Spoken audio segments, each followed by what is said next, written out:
Hi guys, I'm back again today with another reaction video, and today we are reacting to Oversimplified, and this is one of the mini war series episode 4. It's the Emu War. I have no clue what that means, but we're gonna find out real soon. But before we do start, don't forget to subscribe if you haven't already. Click that bell button to get notified whenever I do upload a video. So guys, let's check this out. This is Australia. For the man who imagines being strangled by a tarantula while a kangaroo breaks his kneecaps and thinks, yes please. For the man who pictures himself being eaten by a snake in the burning outback while eating a Vegemite sandwich and thinks, yes please. I don't like that snakes. Governor Arthur Phillip, who landed in Eastern Australia in 1788, presumably saw a dingo being eaten by a crocodile, being eaten by a death adder, being eaten by a koala, being eaten by Mel Gibson, and thought to himself, Mel Gibson? yes. Good. Now I know what you're thinking, but oversimplified, the British didn't discover Australia, the Vikings did. And you'd be wrong. I'm not sure why you'd think that. But hey, if you love Vikings so much, then why don't you check out today's sponsor? I thought like UK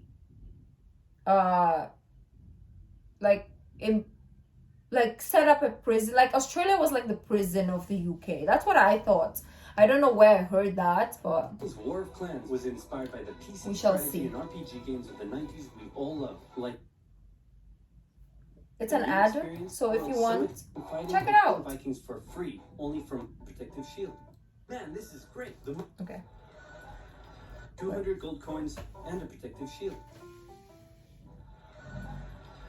It's not like Wall Street. Buy. Man, this is great. The market will continue to grow forever. But what if it doesn't? Oh crap, I never thought of that. Sell, sell. And the stock market crashed, which led to economic downturn, which meant banks wouldn't lend anyone any money, which led to more economic downturn, which meant everyone stopped buying stuff, which led to more economic downturn. And hey, what if all the crops in the Great Plains were destroyed in a drought, and then a big dust storm engulfed the area? That's right, more economic downturn. And in an effort to combat the crisis, America began imposing tariffs on foreign imports, which made the economic downturn go global, and the earth got really depressed.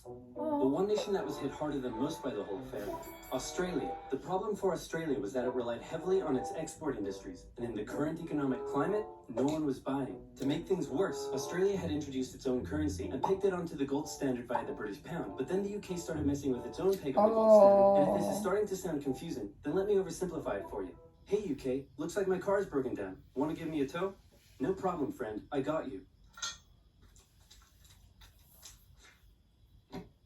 Okay.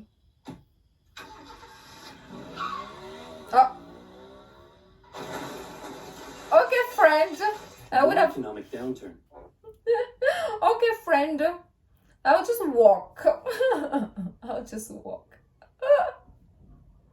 The point I'm trying to make is things weren't good, and in particular, it was Australia's farmers that were suffering most. After the First World War, Australia had given returning veterans land for farming, but with the current economic crisis, the farmers just weren't making enough money, and many left to go find work in the cities. But for those who remained, things were about to get even worse.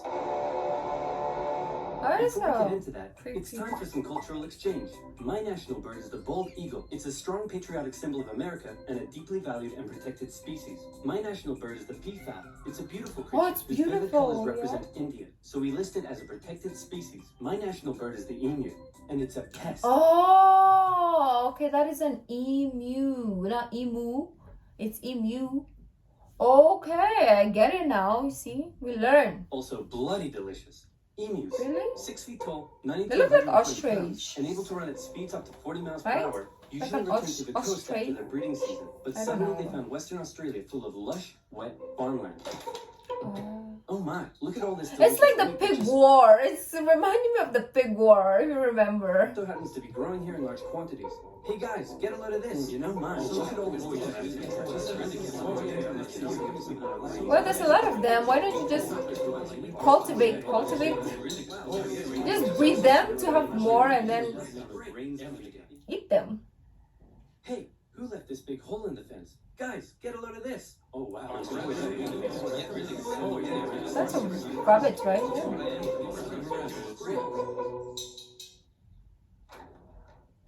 What a lovely morning for some farming. What? Those damned emus? They have it in for me. Emus. They're bullies. They're nothing but bullies. Calm down, Bruce. They're just animals. It's not personal. Hey, Farmer Bruce, where did you find that hat? The toilet? Yes. 20,000 emus cost the already struggling farmers millions more pounds in lost crops and damages. The situation couldn't continue like this. Something had to be done. So in 1932, the farmers turned to the government for help. You'd think they'd go to the Minister of Agriculture, but these farmers said no. This is a job for the military. Huh? So they went to George Pierce, the Minister of Defense. Okay. That's right. Australia was to go to Yeah, I was gonna say, I was like, defense, like they need defending from the emus.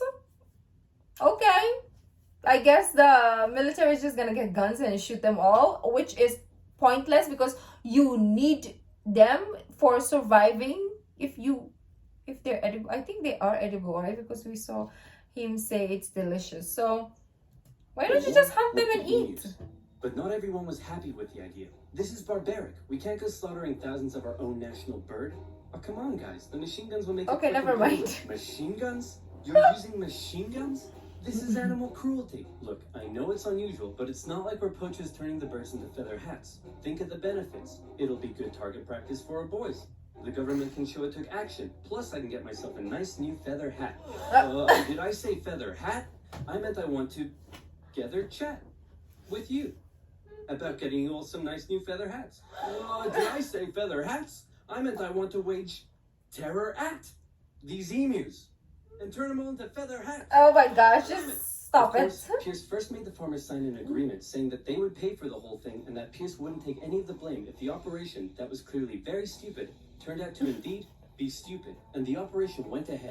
Clearly very stupid, that was and his men were stupid. sent with 2 Lewis machine guns to hunt down and take out the Why evil will emu you population hunt of down Western emus Australia. too? Oh, that's so crazy. Like, you can do so, but it should be like free to hunt for people. I don't know. I shouldn't create laws Target because I don't spotted. know nothing. Well, was it an emu? No, sir. It's an emo. Jones, learn your vowels. I'm sorry. Okay, it looks like the humans are coming for us. But check this out. No, I've come up with an don't. amazing plan. See if you can follow me here, okay?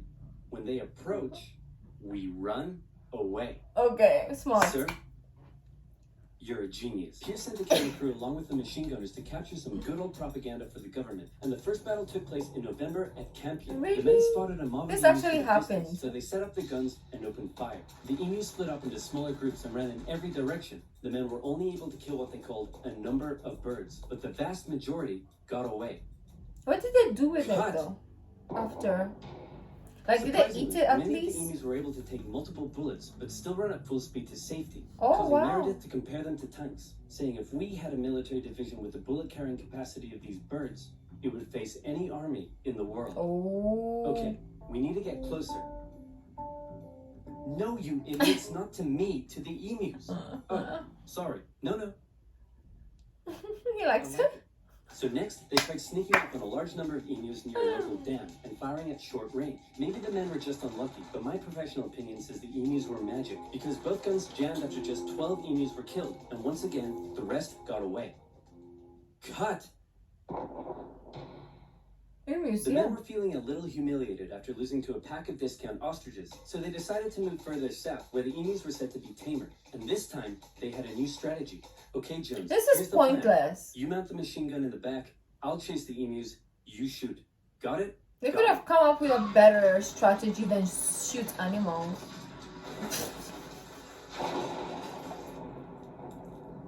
I'm gonna shove that camera up your... The operation was a fiasco, and the press had a field. In Parliament, Pierce was Oh lambasted, my God, and an that's so opposition funny. party member suggested that medals should be handed out to the emus, who had won every round so far. Pierce, feeling quite humiliated, called the operation off. Before Oh, he it was got over, his the hat, farmers though. approached again and said, "Hey man, the emus are still eating all our crops. Can you send the army back out here?" And Pierce was like, "Yeah, okay."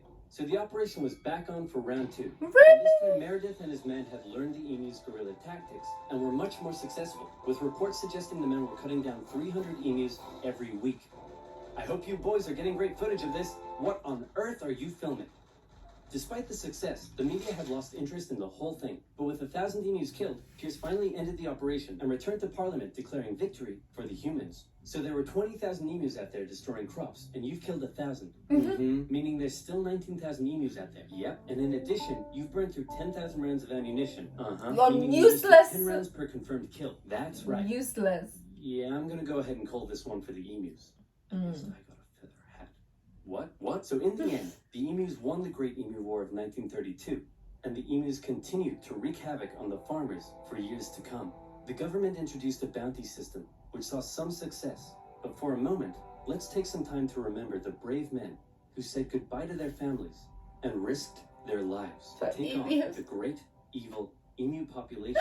They literally had those guys. But even more importantly, let's think of the friends they made, the bond they created. It's like, oh, I was a soldier, you know? Yes. So what war did you fight? I fought the Emu War in 1932. Yeah, it was tough and all that stuff. Of course, like me, I didn't know what an emu was, so I was like, oh, okay, sounds cool. Just to find out, it's a freaking bird. Your entirety of being in the military was to fight birds. No judgment. Memories they shared.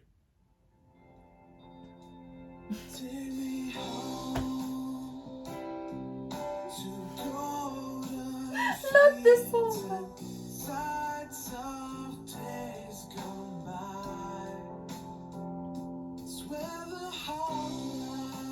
I'm crying.